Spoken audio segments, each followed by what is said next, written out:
Hello guys, welcome back to my channel. మేమైతే ఈరోజు పప్పు గారెలు చేస్తున్నాము. వీటిని పప్పు చెక్కలు, అద్దల గారెలు అని కూడా అంటారు. తెలంగాణలో ముఖ్యంగా వీటిని పండగలప్పుడు చేసుకుంటారు. సో మీకు తెలిసింది. మేమైతే ఇప్పుడు ఎందుకు చేస్తున్నామంటే చాలా రోజుల తర్వాత మాకెందుకో తినాలనిపించింది. మేమైతే అందుకోసం చేస్తున్నాము. ఏ విధంగా చేస్తారో, ఏమేమి కలుపుతారో నేనైతే మీకు ఈ వీడియోలో చెప్తాను. ముందుగా బియ్యం పిండిని బియ్యాన్ని నానబెట్టి గిన్నె పట్టుకొని పిండిలాగా చేసుకొని రావాలి. తర్వాత పిండిలో జీలకర్ర, పల్లీలు వేయించుకొని వేసుకోవాలి. తర్వాత కరివేపాకు, కొత్తిమీర, మిర్చి పేస్ట్ కూడా కొంచెం వేసుకోవాలి. పప్పులు, శనగపప్పు, ఇంకా మీకు కావాల్సిన బొబ్బరిపప్పు, ఇంకేమేమి పప్పులు ఉన్నా కావాలంటే కలుపుకోండి. తర్వాత వాటర్ పోసుకొని కలుపుకున్నాక పిండిని ఒక అరగంట సేపు నానబెట్టుకోండి. తర్వాత వాటిని ఈ విధంగా రౌండ్లుగా గుండ్రంగా లడ్డూలాగా చేసుకొని పూరి మేకర్ మీద అయినా పెట్టి ఇట్లా చేసుకోండి. లేకపోతే ఒక ప్లేట్ పెట్టి ఆ ప్లేటు మీద ఒక కవర్ వేసుకొని ఆ కవర్కి కొంచెం ఆయిల్ రాసుకొని వీటిని లడ్డూలను పెట్టుకొని చూపిస్తున్నాం కదా, చూడండి. ఆ విధంగా చేయితోటి ఒత్తుకుంటూ ఈ విధంగా కవర్ మీద వేసుకున్నాం. మేమైతే ఈ విధంగా పూరి సైజులో చేసుకోవాలి అప్పాలని. అలా చేసుకున్నాక నేనైతే కడాయి పెట్టుకొని ఆయిల్ వేసుకున్నాను. ఈ ఆయిల్ వేడెక్కాక ఈ గారెల్ని వీటిలో వేస్తూ ఇలా కాల్చుకోవాలి. కలర్ చేంజ్ అయ్యే వరకు ఇలా కాల్చుకున్నాక తర్వాత నేను పక్కకు తీసుకున్నాను. అవి మీకు చూపిస్తాను ఏ కలర్ వచ్చే వరకు ఇలా కాల్చుకోవాలో.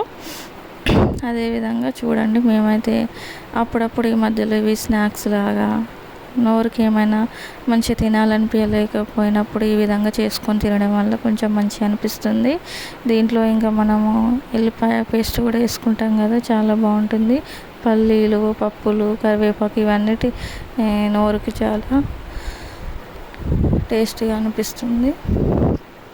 అందుకోసమని మేము అప్పుడప్పుడు మధ్యలో ఇలా కారపూసలైన, గారెలైన, సకినాలైనా చేసుకుంటాము. రేపైతే మేము సకినాలు చేయాలనుకుంటున్నాము. ఆ వీడియో కూడా మీకు అప్లోడ్ చేస్తాను. ఆ వీడియోలో కూడా చూపిస్తాను ఏ విధంగా చేయాలో. మేమైతే ఈరోజు ఈ గారెలు చేస్తున్నాము. ఇవి అయ్యాక రవ్వ లడ్డు కూడా చేయాలనుకుంటున్నాము. ఈ టైంని బట్టి చేస్తామో లేదో ఆ వీడియో కూడా మీకు కావాలంటే చూపిస్తాను ఏ విధంగా చేయాలో. మేమైతే సింపుల్గా చేస్తున్నాము.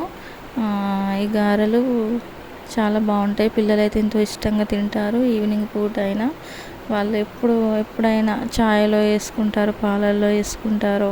మేము కూడా అప్పుడప్పుడు అయితే నేను కూడా ఛాయ్లో వీటిని వేసుకుంటాను, కారపూస కూడా వేసుకుంటాను. వీటిని మేమైతే ఇష్టంగా తింటాము. అందుకే మేము మధ్యలో కూడా అప్పుడప్పుడు ఇలా చేసుకుంటూ తింటాము. మీరు కూడా ఒకసారి ట్రై చేయండి. ఇంకా వీటిలో నువ్వులు కూడా వేసుకొని కలుపుకోవచ్చు. సకినాల్లో వేసుకున్నట్టుగా ఈ పప్పు గారెల్లో కూడా నువ్వులు వేసుకోవచ్చు.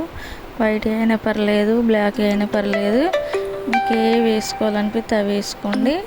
అదేవిధంగా చూడండి ఎలా కాలుస్తున్నాను. కలర్ చేంజ్ అయినా బ్రౌన్ కలర్ వచ్చే వరకు ఇలా కాల్చుకోండి. తర్వాత పక్కకు తీసుకున్నాను నేను. చూడండి ఎంత కలర్ బాగున్నాయో. ఈ కలరు ఇలా కాల్చుకుంటే కొంచెం క్రిస్పీగా చాలా బాగుంటాయి.